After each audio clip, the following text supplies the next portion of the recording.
Hi, we're here again with another episode of Tidbits of Preservation with the Boston Preservation Alliance.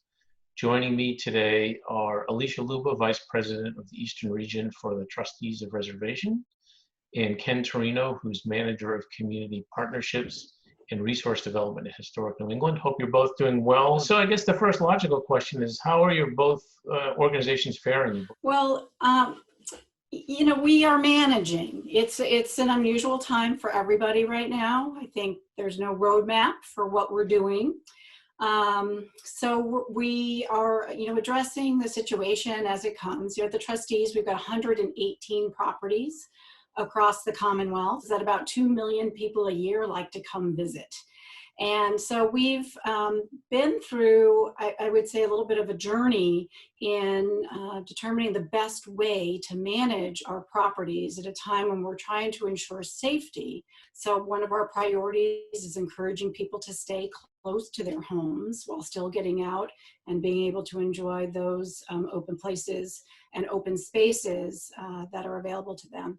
We're managing through it, and we are actively working and planning to reopen as quickly as we can. And I assume that's going to be a phased situation. We're not flipping a switch and putting it all out there at once. Exactly. We're doing a lot of planning right now to first, open the gardens and the landscapes, and then to look carefully to see if we can open the interiors, how we might do that to accommodate, lingering social distancing advisories and or just concern about that people may bring in to visiting places after being part of this pandemic. So we're trying to balance both what's required, what's safe for the resources, and then try to anticipate what people may be looking for when all this is over. Right.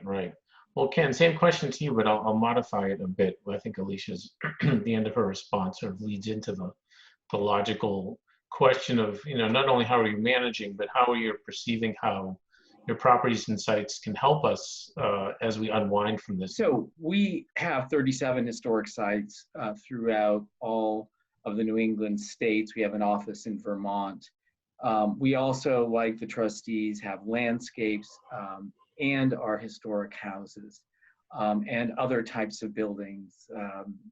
So with that, we're doing the same thing. We're monitoring trends and actions. The staff is all working. We're all working remotely.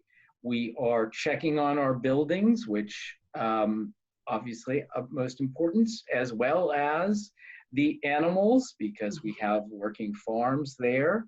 We too are very concerned about the welfare of our staff and are planning, like Alicia, for reopening and looking at what other sites are doing, because if you look at what's going on, Texas is open. The Texas Historical Commission, 31 sites. And I've been monitoring, exactly what they're doing. They're open. Other sites are doing a lot of surveying. The Hermitage in Nashville, Andrew Jackson's house, sent out a survey looking to ask visitors what they expect and how soon they would come once it reopens the site. There are a number of places, museums doing that. It's interesting that the Texas Historic Commission decided to reopen, but all the art museums decided not to. We've been talking a lot about the places that we're sensing that people miss the most in Boston, or the kind of places that we look to preserve and have preserved.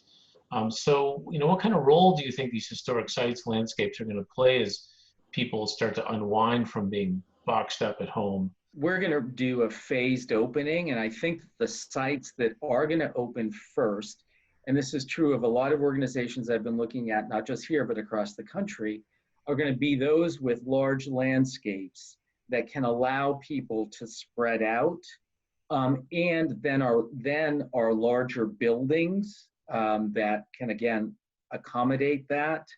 I think people are going to be looking to us much really like with 9/11. Museums were a haven.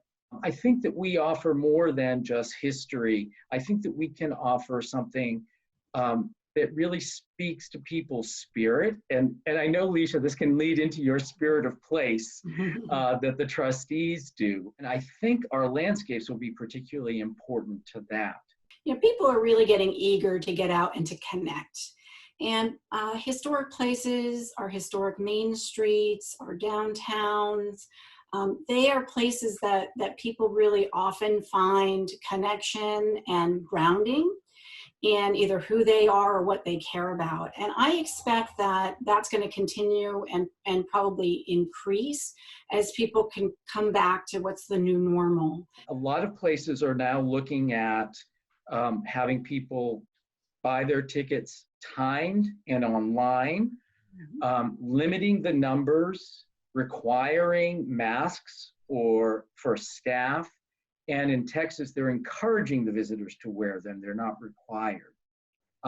And so that's going to be very different from our sites when they do reopen. And some of our sites are going to be really struggling. And when I say our sites, I'm not just talking about Historic New England or the trustees, but there are many sites that rely to survive these important historic structures. And I'm involved with one, the House of Seven Gables. We rely on the public to come in. And if they're not coming in or not coming in the numbers that we're used to, that's going to have a huge impact on our facility. Tourism plays a very significant role in the economy of our work. And, we do expect that that's not going to bounce right back. I think there's going to be a lot more, as I said, of people trying to connect to the places that they know, that they care about, that are near them in the short term.